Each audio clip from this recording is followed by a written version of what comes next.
संध्याकाळची वेळ होती. सूर्य मावळतीला गेला होता. किलबिलणारी पाखरंसुद्धा घरट्यात आपापल्या पोहोचत होती. खटखट चालणारी लोकल ट्रेनसुद्धा आज जरा जास्तच धावत होती. आणि ट्रेनमधल्या प्रवाशांनाही देखील वाटत होतं कधी एकदाचं घर जाईन, सूर्य घरी जाईन. सूर्याचा तांबूस रंग सगळ्या वातावरणामध्ये पसरलेला होता. आणि त्याच निसर्गाचा आनंद घेत आबासाहेब आणि रुक्मिणीबाई चहा पीत बसले होते. आबासाहेब म्हणजे एक रुबाबदार, देखणं, खणखणीत नेतृत्व असणारं व्यक्तिमत्व होतं. आणि रुक्मिणीबाई म्हणजे जणू की काय रामाची दुसरी सीताच होती. आबासाहेबांचे कुटुंब म्हणजे 2 मुलं, 2 सुना आणि 4 नातवंड. असे सगळं घराचं गोकुळ होतं. आबासाहेब म्हणतील तीच पूर्व दिशा असायची. घरातील सगळेजण आपापल्या आईवडिलांची सेवा करायचे आणि नातवंड म्हणजे जणू की काय दुधावरची साय. त्यामुळे आजी आजोबांचे लाडके म्हणजे नातवंड. एका शहरा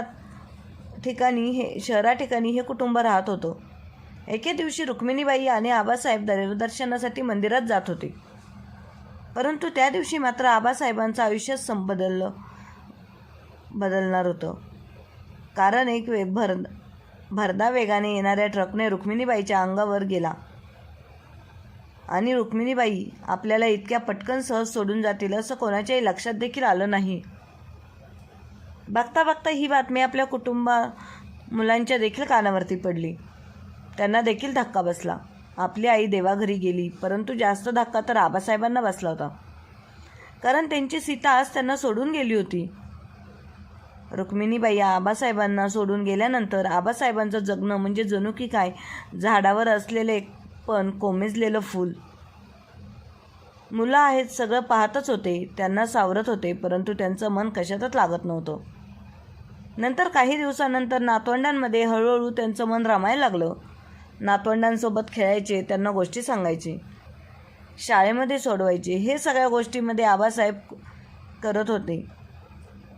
परंतु जो रुबाब रुक्मिणीबाई असताना होता तो रुबाब मात्र हळूहळू कमी होत होता. एके दिवशी तर मुलांकडून खेळता खेळता आजोबांच्या डोळ्यांमध्ये चुकून ॲसिड उडालं आणि त्यामध्ये आबासाहेबांचे डोळे निकामी झाले. मुलांनी आबासाहेबांना हॉस्पिटलमध्ये नेलं, परंतु डोळे काही नीट झाले नाहीत. आता मात्र आबासाहेब डोळ्यांनी आंधळे झाले होते. आणि आंधळे झालेले आबासाहेब हे मात्र दुसऱ्यांवरती ओझेच होते. कारण त्यांना 2 सुना होत्या, 2 मुले होती, परंतु प्रत्येकजण प्रत्येकाच्या लाईफमध्ये व्यस्त होतं. सुरुवातीला दोन्ही मुलं आणि दोन्ही सुना सगळेच आबासाहेबांना जीव लावत होते. आबासाहेबांचं काही काम असेल तर नातवंड देखील ऐकायचे, परंतु आता हे किती दिवस चालणार म्हणून सुनांना देखील प्रश्नच पडला होता. सासरा आपल्या जागेवर बसलाय, त्यांचं खाणं पिणं, आंघोळ सगळ्या गोष्टी बघायला लागत होतं. आणि शेवटी त्या कंटाळल्यासारख्या करायला लागल्या. मुलं मात्र कामावरती निघून जायची आणि सर्व काही सुनांनाच करायला लागायचं. आता त्या देखील चिडचिड करू लागल्या होत्या. आपल्या नवऱ्यावरती त्या राग काढू लागल्या होत्या. न राहून मुलांना देखील ही वास्तविकता जाणवू लागली. आबासाहेबांना देखील मनोमन वाईट वाटायचं, परंतु करणार काय? निदान रुक्मिणीबाई असत्या तर त्यांनी माझं आनंदानं सर्व काही केलं असतं. शेवटी ती माझी बायको होती. आता सुनांवरती मी माझा किती हक्क दाखवणार? शेवटी त्या परक्या आहेत आणि मुलं तर सकाळीच कामावर निघून जातात. त्यांना देखील वाईट वाटायचं, परंतु परिस्थितीसमोर ते देखील हतबल होते. कधी तर त्यांनी एखादं काम सुनांना सांगितलं तर त्या ऐकत देखील नव्हत्या. मुलांना सांगितलं तर ते कानामागे टाकत होते.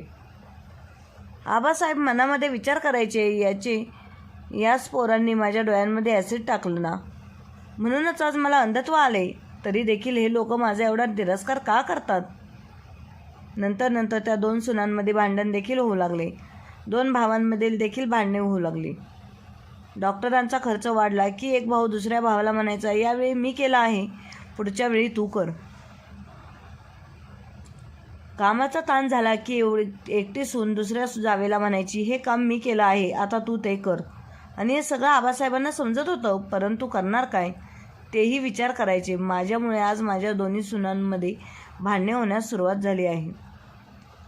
एक दिवस दोन्ही मुलांनी आणि सुनांनी विचार केला आणि प्लॅनिंग करून आबासाहेबांची प्रॉपर्टीवरील प्रॉपर्टी, घरावरील कागदपत्रांवरती सह्या घेतल्या आणि जी काही सगळी प्रॉपर्टी होती ती दोघांमध्ये वाटून घेतली.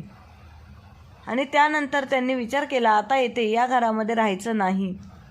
त्यांनी ते घर विकून टाकलं आणि दुसरीकडे राहण्यासाठी शिफ्ट झाले. आणि आबासाहेबांना सांगितलं की तुमच्या दवाखान्याचा खर्च वाढल्यामुळे आम्ही हे घर विकलं आहे. आबासाहेबांना सगळं समजलं होतं, परंतु वाईटही वाटत होतं.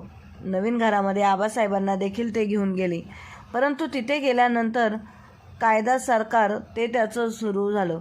कधी कधी 1-2 दिवस देखील आबासाहेबांना जेवायला देत नव्हते. जेवायला दिले तर पाणी देत नव्हते. एक दिवस तर धाकट्या सुनेने कहरच केला. आबासाहेबांना रिकामस्त ताट समोर दिलं आणि सांगितलं. जेव्हा आबासाहेब म्हणाले, अगं यांच्यात तर काहीच नाही, त्यावेळी धाकटे सून बोलते, मांजराने समोर येऊन तुमच्या ताटातलं सगळं खाऊन गेलं तरी तुम्हाला दिसले नाही का? उगाच आमच्यावरती आरोप करू नका.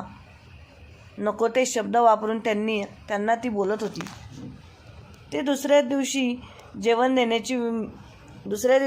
देण्याची वेळ मोठ्या सुनेची होती. तिने आबासाहेबांना सांगितलं, किचनवरती ताट ठेवले आहे, घ्या आणि खा. आणि त्याच वेळी तिने किचनमध्ये एक काचेची बाटली फोडून टाकली आणि आबासाहेबांना किचनमध्ये जायला लावलं. आबासाहेब त्या दिशेने गेल्यानंतर त्या काचा आबासाहेबांच्या पायामध्ये टोचल्या आणि त्यातून रक्त वाहू लागले. लगेचच नको तो त्रास देत होत्या. दोन्ही सुना आपल्या सासऱ्यांना त्रास देतच होत्या आणि संध्याकाळी नवरे घरी आल्यानंतर त्यांना वरून तक्रारही करत होत्या. त्यांच्या मनात देखील त्यांच्या बापाविषयी विष कालवलं होतं. मुलांच्या देखील मनामध्ये बापाची इमेज पूर्ण घालवून टाकलेली होती. एके दिवशी त्यांनी प्लॅन केला आणि बापाचे सगळे कपडे घेऊन बापाला घराबाहेर काढून दिलं.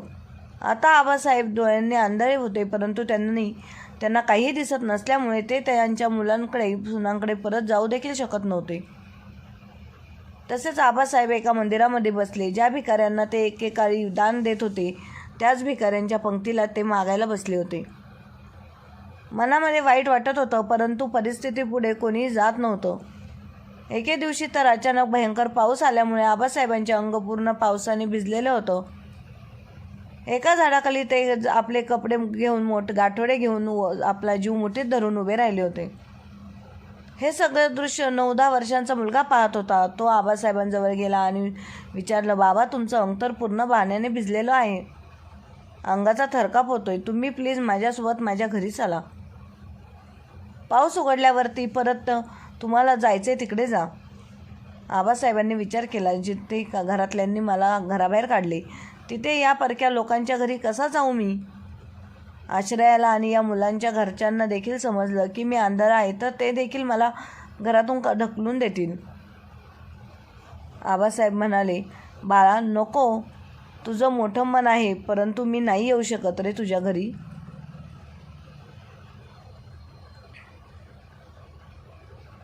परंतु लहान बालक होतं, त्यांचा हट्ट त्यांच्यासोबत जावंच लागलं.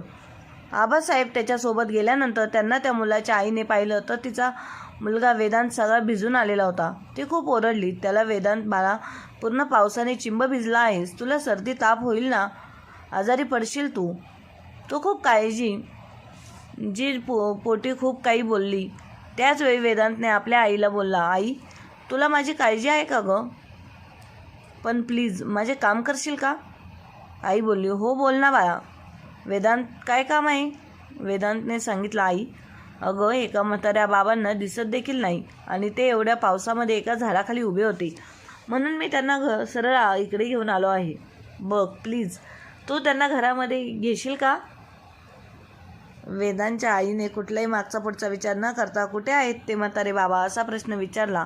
वेदांतने बाबांच्याकडे पोट केलं आणि वेदांतच्या आईने बाबांना बघता क्षणी तिला मनोमन खूप वाईट वाटलं. वेदांतच्या आईने बाबांना तात्काळ घरामध्ये घेतलं होतं. त्यांना एकही प्रश्न न विचारता, बाबा, तुम्ही एवढं पूर्ण भिजले आहात, तुम्ही कपडे चेंज करा, तोवर मी तुम्हाला गरमागरम चहा बनवते. बाबा कपडे बदलून या, तोपर्यंत किरणने मस्त बाबांना गरमागरम चहा बनवून दिला. किरणच्या हातचा गरमागरम चहा पिऊन बाबांना त्यांच्या बायकोची रुक्मिणीबाईंच्या चहाची आठवण झाली. हळूहळू पाऊस देखील कमी झाला. पावसाचा जोर बंद झाला होता. पाऊस बंद झाल्याची चाहूल आबासाहेबांना देखील लागली होती. आबासाहेबांनी किरणला आणि वेदांतला सांगितलं, आता पाऊस देखील थांबलेला आहे. चहा पण मस्त गरमागरम मी घेतलेला आहे. आता मी आपला निरोप घेतो. वेदांतने सांगितलं बाबांना, अजून थोडा वेळ बाबा थांबा ना. आता 2 तासानंतर माझे बाबा घरी आले की मी त्यांना भेटा ना. तुम्ही एकदा तरी आईलाही सांगितलं बाबांना थांबवून घे ना, त्यांना जाऊन देऊ नकोस. वेदांचा हट्ट होता की म्हणून किरणने देखील बाबांना सांगितलं, बाबा थांबा ना. आमचे आहो येईपर्यंत तुम्हाला भेटल्यानंतर त्यांना देखील आनंदच होईल. बाबांनी त्यांच्या आग्रहाला होकार दिला आणि थांबले. इकडच्या तिकडच्या गप्पा झाल्या. गप्पांमध्ये टाईम गेला आणि वेदांचे बाबा म्हणजे डॉक्टर अनिकेतराव घरी आले. घरी आल्यानंतर नेहमीच घरात 2च माणसं असतात. आज 3रा कोण वाढलाय म्हणून त्यांनी उत्सुकतेने पाहिलं तर एक अंध व्यक्ती, वयाने तसेच 60 ओलांडलेली होती. अनिकेतने घरामध्ये आल्यानंतर फ्रेश झाल्यानंतर किरणने बाबांचा अनिकेतशी परिचय घडवून दिला. त्याच वेळी अनिकेतला समजवलं, बाबा तर डोळ्यांनी अंधे आहेत, त्यांच्या डोळ्यांना प्रॉब्लेम आहे. थोडंफार औपचारिकता बोलणं झाल्यानंतर किरणने सांगितलं, नंतर गप्पा मारा, आता सगळ्यांनी जेवून घ्या. आबासाहेबांनी देखील सगळ्यांसोबत जेवणाचा आस्वाद घेतला आणि त्यांनी मनामध्ये विचार केला, आता जेवण करून इथून निघालं पाहिजे. म्हणून जेवण झाल्यानंतर आबासाहेब किरणला, वेदांतला आणि अनिकेतला म्हणाले, तुमचे मी उपकार कधीच विसरणार नाही.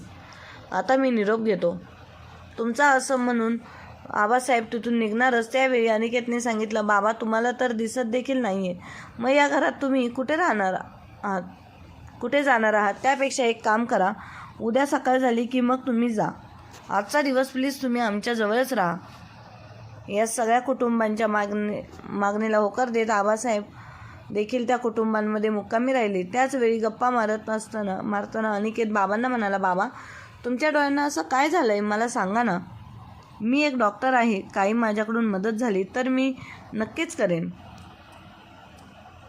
आबासाहेब म्हणाले, अरे बाळा, ज्या पोटच्या पोरांनी घराबाहेर काढलं त्यांचा इलाज तर लांबच, परंतु त्यांना मला सांभाळायला देखील जड झाला होतं. तिथं तुमच्याकडे मी काय अपेक्षा करणार, ते तुम्ही तर मला परकेच आणता आहात ना. अनिकेत म्हणाला, हो बाबा, काय असेल ती परिस्थिती तुमची, परंतु मला तुम्ही सांगा की नक्की त्यांच्यावरती इलाज करेन मी. अनिकेत आणि किरणने आबासाहेबांच्या घरची कुठलीही परिस्थिती जाणून न घेता एका शिबिरामध्ये अनिकेत आणि किरण आबासाहेबांना घेऊन गेले. तिथे गेल्यानंतर अनिकेतला आणि किरणला समजलं, बाबांचे डोळे पाहिल्यासारखे चांगले होऊ शकतात आणि त्यांना पहिल्यासारखी दृष्टी येऊ शकते.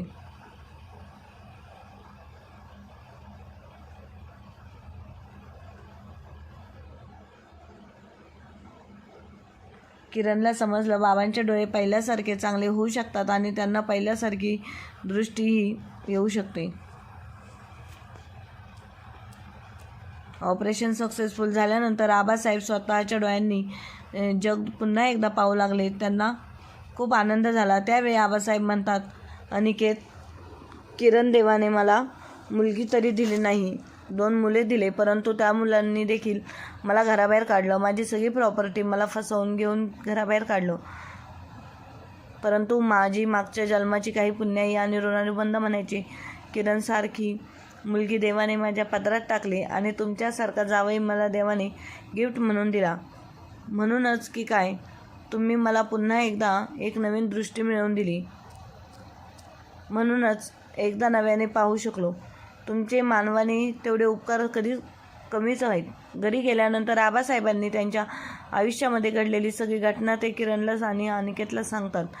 हे सगळं ऐकून त्यांना देखील खूप वाईट वाटतं, परंतु आबासाहेब म्हणतात, अनिकेत आणि किरण, तुमच्यासाठी माझ्याकडे काहीतरी सरप्राईज आहे आणि तुम्ही हे घ्या. अशी मी विनंती करतो की मी